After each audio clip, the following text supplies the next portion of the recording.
سلام علیکم دوستان عالی قدر. برف یکم در نایه شمس‌الدین شاهین.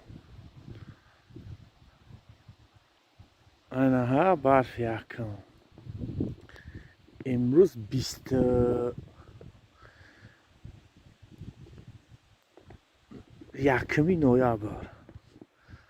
اینا برف زدن سر کرد در نایه شمس‌الدین شاهین. این رایون شروع بود.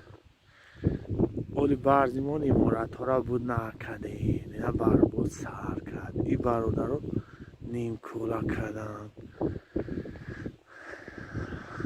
از اون جمله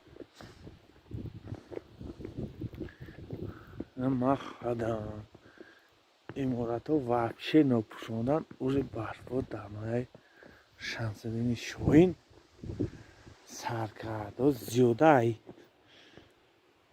2.5 سانتی متر زده است برف. ما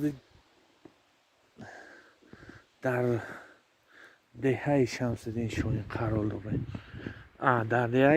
در محله سفر شمس‌الدین قرار داریم.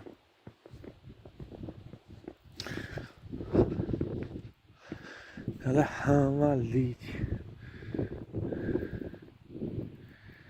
برف بود. طوری کوه دیگه نمیتوان او چه جود بالاتر میریم.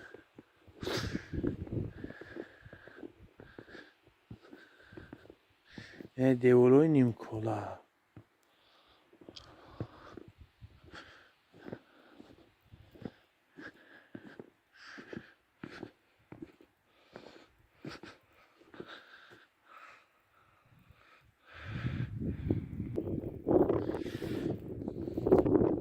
برف با شمالش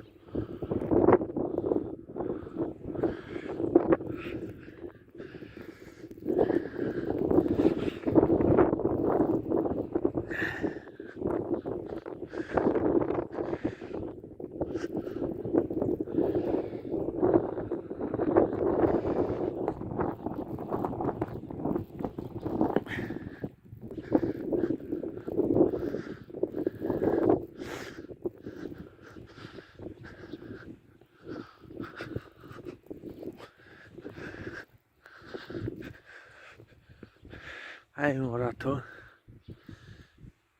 ماندگن